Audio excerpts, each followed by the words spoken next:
Film लिखते हैं या फिल्म करते हैं तो वो फिल्म जीते हुए दिन रात वो फिल्म चलती रहती है वो। तो एक दिन मैंने सोचा, मैं फोटोकॉपी करवाने गया इसकी और मैंने कहा वो टाइप के लिए दे दूँगा। मुझे लगा यार इसका जो नाम है कुछ और अच्छा हो सकता है और प्यारा सा हो सकता है। मैं स्टोरी को 4-5 बार फिर से पढ़ा और फाइनली मुझे लगा कि यार ये हॉरर कॉमेडी चल रही है, भूतनी है, तो यहीं रहना आगे लगा जाएगा, वो भूतनी यहीं रहना, तो फिल्म और ग्रेसफुल लगेगी और अच्छी लगेगी। और फाइनली ये ऐसा, क्योंकि उसमें गांव की औरतें डिमांड करती है भूतनी के लिए, ये ऐसा रियल उसमें है फिल्म ऐसा कि गांव की औरतें अपने घरों के बाहर लिखती है ओ भूतनी यहीं रहना, औरतें लिखती है ऐसा। कुछ ऐसे इंसिडेंट होते हैं उस फिल्म में, ऐसा कुछ होता है कि गांव की औरतें कहती है कि भूतनी ही रहनी चाहिए। भूतनी नाम के साथ ये जो है फिल्म का जो उद्देश्य है, बिकॉज़ ऑफ भूतनी बहुत ड्रास्टिक चेंजेस हुए हैं जो आपको पिक्चर देखने के बाद पता चला। तो केवल बहुत पॉजिटिव चेंजेस हुए। पुरुष जो ये जो कमीने टाइप के पुरुष हैं ये नहीं चाहते, कमीने ये नहीं चाहते, महिलाएं, केवल महिलाएं उस फिल्म में। कमीने आपने जो बोला वो अनुज भाई तक जा रहा है या नहीं ये तक जा रहा है, यहीं तक जा रहा है। नहीं, ये भी शामिल है। आगे तक जा रहा है। स्पेसिफिक नाम लेके बताएं। नहीं ये कमीने यूं जंप करके फिर आगे। मैं तो पुलिस था ना, तो पुलिस तो कैसे? पुलिस उसमें कमीने शामिल थी। कुछ ऐसी हरकत। अनुज उन पंगों में शामिल नहीं था। ये हीरो की टीम अलग है, कमीनों की टीम अलग है। ये कमीनों की टीम है। ये मतलब चल रहा था और ये कमीना सेल्फी बहुत लेता है ऐसे, धड़ फोटो ऐसे चल रहा था। मैं यार सीन करवा रहा हूँ, बार नजर उधर जा रही, फिर करवा रहा हूँ, फिर वो डीओपी कर बॉस यार वो हाँ फ्रेम से बाहर है, अरे बोला डिस्टर्ब कर रहा है यार ये शराब, बोला हाँ बंद नीचे किया, फिर थोड़ी देर मेरा जूता खींच के फेंका फाट मैं बंद कर पूरा। उसके बाद सारे गांव की एक सीन चल रहा था जिसमें यहाँ गांव के प्रधान और सरपंच और सब बैठे थे। बहुत बड़ा सीन था, एक बड़ा वो लंबा सीन चला वो, तो कई घंटे लग गए उसमें। और ये मुझसे कह रहा, मैं फ्रेम से बाहर हूँ इसलिए कर रहा था, अबे हमें क्यों डिस्टर्ब कर रहा है तू। स्कूल डेज याद आए थे जब टीचर डांटते करते डिसिप्लिन, चौक मार देती। तो पूरी फिल्म में एक बार जूता फेंकना पड़ा और फिर वो इसका डंडा था मेरे पास पुलिस वाले का, फिर वो लेके खड़ा हुआ मैं कि अब और कोई करो, किस किस के मन में है भाई, कोई कर रहा हो तो आ जाओ। और किसी को फ्रेम फोटो कोई सेल्फी कुछ सबने एक बार इनकी रिंग भी बजी थी। हम लोगों ने चुपचाप वाली का वो जो रूप इनका वो जो कैरेक्टर है, हम सभी ने भी फर्स्ट टाइम देखा था। इससे पहले मैंने कभी भी भाई साहब के साथ कोई चीज नहीं देखी। ही गॉट एंग्री और वो चिल्ला रहे ऐसा कुछ, वो डिसिप्लिन। बट क्या हुआ था कि वो सीन जो था ना वो पिछले 4-5 घंटे से चल रहा था। एक सीन हम 4-5 घंटे से शूट कर रहे थे क्योंकि वो गांव में सीन था, गांव का क्राउड भी था और पूरी मूवी की जो कास्टिंग है वो सारी वहीं पर थी। 25 से 30 जो कास्टिंग है वो सारी वहीं पर थी। प्रधान, पंचायत, सारे गांव वाले, पुलिस वाले सब बैठे हैं, गांव का पूरा क्राउड वहाँ पर। उस सीन करने में बहुत टाइम लग गया और इन बिटवीन जब ऐसा कुछ हुआ तो इन्होंने एक अलग ही थोड़ा ऐसे स्ट्रिक्ट तो रहना पड़ता है। हम लोग भी ये सोच रहे थे यार, पता है डायरेक्टर सर मैं आपसे पूछना चाहूँगा, जब शुरुआत में बात हुई थी कि आप हिप्नोटाइज जो है अच्छा कर लेते हैं, तो कुछ इसीलिए मैंने चश्मा पहन रखा है ये कि हिप्नोटाइज नहीं करूँ मैं किसी को। नहीं सर बताओ, मुझे भी थोड़ा जरूरत है हिप्नोटाइज कैसे कर सकते हैं लड़कियों को खासकर। अभी जो आपने हमको करके बिठा रखा है बस ऐसे तो करते हैं। आपके एक कॉल पर आ गए, आप भी एंगेज हो गए, आपकी भी एंगेजमेंट हो गई है, आपकी भी एंगेजमेंट हो गई है and very soon you are going to getting married, तो आपको ये हिप्नोटाइज करने की जरूरत क्यों पड़ रही है? मेरे को पहले आप ये बताइए। ये सूत्र सीखना चाह रहे हैं। देखो मेरी वाली ये वीडियो एक कल्ला दूसरे कल्ला को पिटवाना चाहता है नहीं ये इसीलिए नजर के चश्मे इतना और हम कोई चाहते हैं कि सारे कल्ला पिटे ऐसी बातों पर ऐसी हरकतों पर। ये कल्ला, ये सारे कल्ला जो ये नहीं ये कल्ला, मैं जो भी ऐसी हरकतें करते हैं, मैं इसीलिए नजर का चश्मा इतना बड़ा रखता हूँ, ऐसे कवर कर लेता हूँ, नजर की जरूरत नहीं पड़ेगी। अब ऐसे करके पेंडुलम में से इसे हिलाने की जरूरत नहीं पड़ेगी। फिर भी अनुज भाई मैं आपसे सवाल करता हूँ कि आप इस लाइन में आने का कैसा सोचा? कि बचपन से आपका इरादा था या फिर आपको जो गर्लफ्रेंड है उसका इरादा था कि यार अनुज देख मुझे तो एक मतलब ऐसा चाहिए, कलाकार होना चाहिए, तो हीरो। देखिए सबसे पहली बात तो अपना जो जोधपुर है वो थोड़ा सा ऑर्थोडॉक्स है, वो सही मायने में है। तो बहुत कम हमें ऐसी फैमिलीज मिलती है जो अपने बच्चों को सपोर्ट करती थी। जब मैं छोटा था उस समय तो मुझे स्टेज पे चढ़ाया था, स्टेज पे प्रोग्राम करता था, स्कूल में मैंने किए, कॉलेज के अंदर किया, तो हर जगह मुझे मेरे पेरेंट्स का सपोर्ट मिला है। तो सबसे पहली बात तो मैं उनका शुक्रगुजार हूँ, उनके लिए थैंकफुल हूँ कि उनका आशीर्वाद मेरे साथ में और वो हर जगह मुझे सपोर्ट करते हैं। 9 to 5 जॉब्स भी की मैंने, कॉल सेंटर भी मैंने ज्वाइन किया। उसके अलावा बहुत सारे जब शूट्स होते थे वहाँ मैं लाइट्स पकड़ के खड़ा रहता था, बैकग्राउंड में मैंने काम किया। थिएटर जब मैंने किया था तब नॉर्मल जो बैकग्राउंड में आप काम करते हैं वो सब मैंने किए। तो ऐसा करते करते मेरे पेरेंट्स जो थे उन्होंने कभी मतलब इस पे वो नहीं किया कि तू ये सब काम क्यों करता है, उन्होंने हमेशा सपोर्ट किया।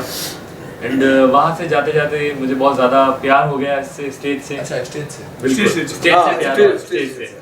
और शुरुआत मेरी एज ए डांसर हुई थी, बैकग्राउंड डांसर मैंने काम किया था, फिर धीरे धीरे कोरियोग्राफी में आया, देन 1-2 जगह रैंप वॉक भी कर लिया था और फिर एज इन थिएटर में ज्वाइन किया। और अजय सर हैं, तो जो सबसे पहला मैंने जब शो किया था थिएटर के अंदर टीडो राव, उसके अंदर सर ने हमारे बहुत क्लासेस लिए जिसमें सर ने सिखाया है और किस तरह से अपने आप को बेहतर बनाया जाए। मुझे स्क्रिप्ट तक पढ़नी नहीं आती थी, स्क्रिप्ट भी मैं ढंग से नहीं पढ़ सकता था क्योंकि राजस्थानी स्क्रिप्ट थी, पढ़ने में नहीं आ रहा था, पर सर ने सिखाया, सर ने गाइडेंस किया।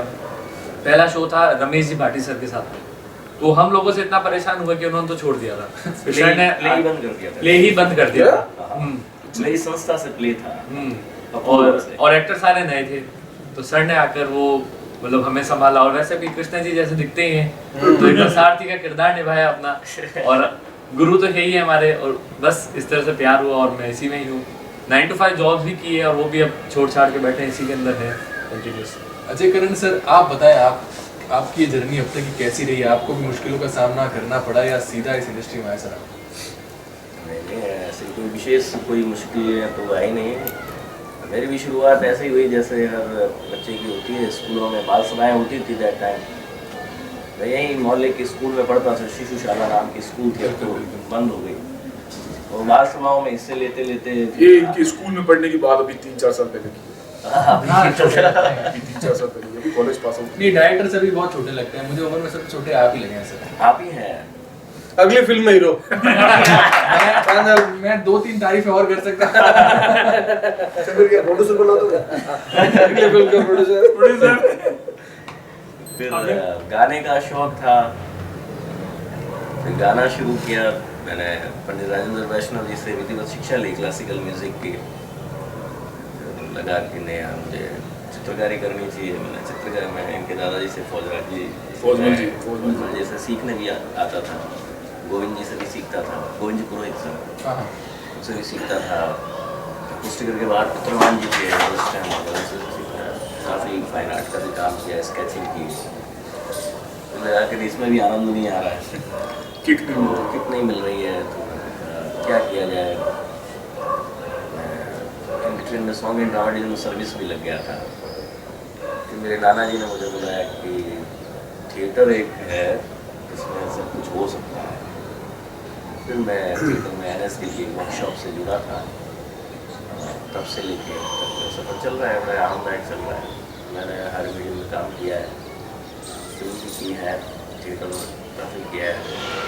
थिएटर में मैंने 13 नेशनल थिएटर फेस्टिवल अटेंड किए हैं और 3 इंटरनेशनल थिएटर फेस्टिवल अटेंड किए हैं। और अभी 2017 में जो थिएटर ओलंपियाड हुआ था उसमें मेरा खुद का प्ले गया था, गरासिया।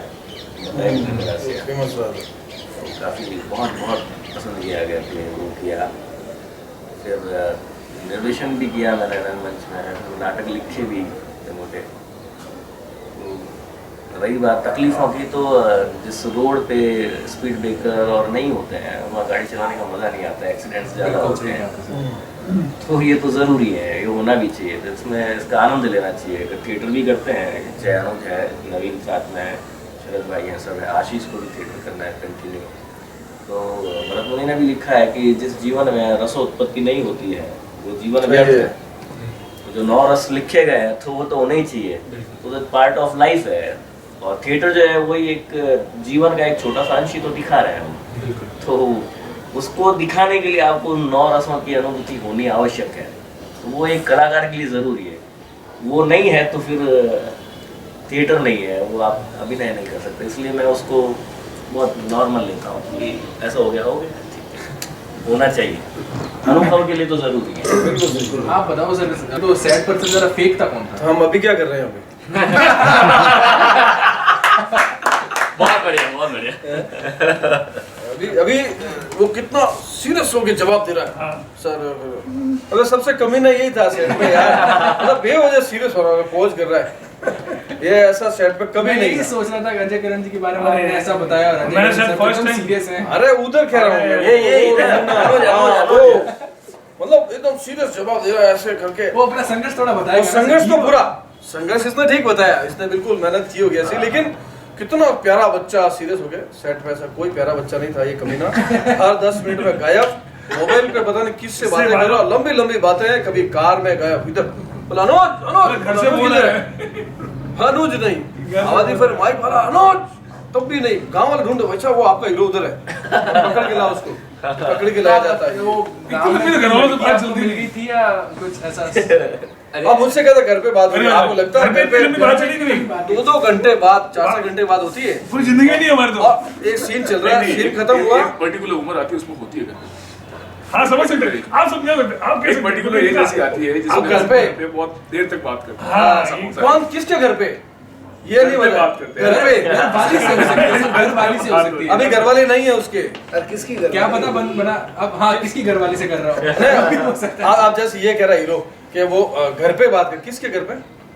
ये भी जवाब देना जरूरी है। अपने घर पे नहीं, किसी और के, वो कोई घर पे है उसका, वो घर किसकी पे। घरवाली बात करते हैं। लेकिन एक्चुअली आप समझे चीज को। इसके साथ भी एक हर घर को अपना घर समझते हैं। हाँ शाबाश।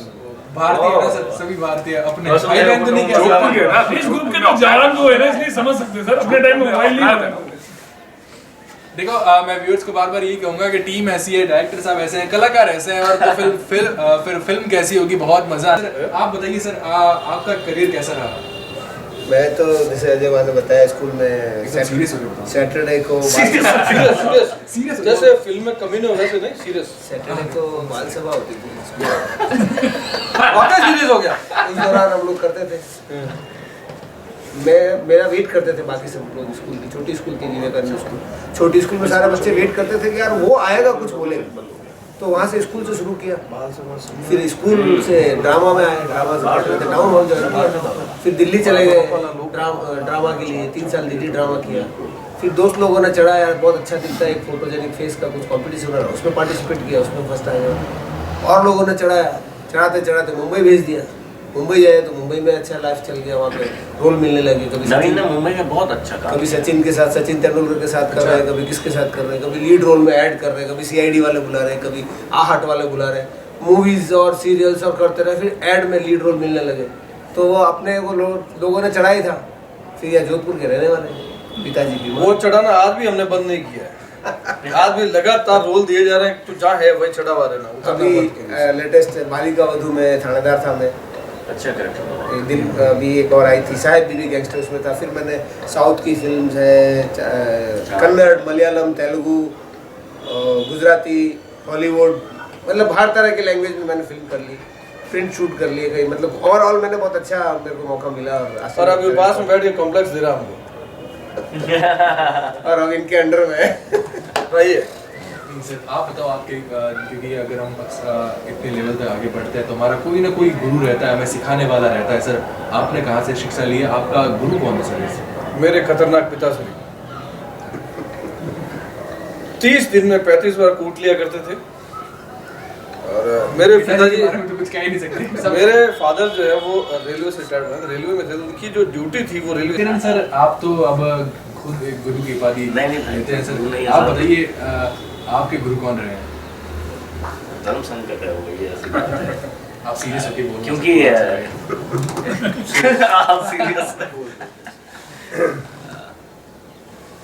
पहला गुरु मेरी माँ है, उनकी सिखाई हुई पहली कविता मुझे आज भी याद है। मैं कक्षा 3री में मैंने कविता पढ़ी थी। बाकी पूरे हमारे परिवार में 7 पुस्तकों में कोई कलाकार नहीं है। दीवान साहब की हवेली है, नाच गाना तो बहुत बात की बात है। हारमोनियम का सा लगना भी बड़ी बात थी। मैंने एंटर किया, मेरे लिए अच्छी बात ये थी कि मेरे दादाजी को सुनाई नहीं देता था, बाकी सब कुछ एकदम सही था। दीवान साहब सुनते कम थे। मैं जब हारमोनियम बजाता था या कुछ करता था तो उनको सुनाई नहीं देता था। ये मेरा प्लस पॉइंट था। एक दिन इत्तेफाक से उन्होंने हारमोनियम देख लिया, दिखाई तो देता ही था। बेटी का डुलाया, बेटी से क्या होता है साथ में, बेटी का डुलाया और बाहर। तो राजेंद्र जी से मेरा म्यूजिक के गुरु वो रहे मेरे राजेंद्र जी वैष्णव। कथक की मैंने विधिवत शिक्षा ली है। हाँ, दिल्ली से कथक कैंपस है। तो मेरे गुरु जी हैं पंडित राजेंद्र जी गंगानी साहब। रंगमंच में थिएटर में जब NSD से जो मैं आया तो मेरे पहले गुरु जो रहे हैं वो है दिनेश खन्ना जी, जो अभी प्रेजेंट टाइम में नेशनल स्कूल ऑफ ड्रामा के एक्टिंग के डायरेक्टर हैं। और जो पहले NSD के डायरेक्टर थे देवेंद्र राज अंकुर, उनके डायरेक्शन में मैंने काफ़ी काम किया और बहुत सारे लोगों के साथ काम किया। स्टुअर्ट कॉक्स इंग्लैंड में थे, उनके साथ काम किया। फर्ली रिचमंड अमेरिका से थे, उनके साथ काम किया। आयरलैंड, स्कॉटलैंड, वेल्स, आइसलैंड, बहुत सारे बड़े बड़े जो डायरेक्टर्स हैं इन थिएटर के साथ बहुत अच्छा काम किया। तो वो सभी लोग मेरे गुरु हैं। जोधपुर की बात करें तो मदन मोहन जी माथुर साहब मेरे गुरु रहे हैं, रमेश भाटी जी मेरे गुरु रहे हैं, शब्बीर हुसैन साहब मेरे गुरु रहे हैं अभी। प्रमोद वैष्णव से मैंने सीखा है क्योंकि जो कुछ मेरे अग्रज हैं वो सभी मेरे गुरु हैं। जो अभी इन्होंने कहा वो बिल्कुल सत्य है। आध्यात्म गुरु की बात करूँ तो मुझे आध्यात्म का इतना है नहीं। ठीक है, ओम नमः शिवाय, ओम बोल लो, मेरे लिए गुरु मंत्र है। तो मैंने आध्यात्म गुरु शिवी बना रखा है, इसलिए वो बोलता रहता हूँ। बाकी ऐसा गुरु, बाकी सभी गुरु हैं मेरे। नहीं, आपने अनुज भाई आपके गुरु माता पिता रहे या आपकी गर्लफ्रेंड जिससे आप 2-2 घंटे बात करते थे? टारगेट पे ले उसको। तो टारगेट पे देखिए, मैं अपना गुरु अपनी मम्मी को ही मानता हूँ।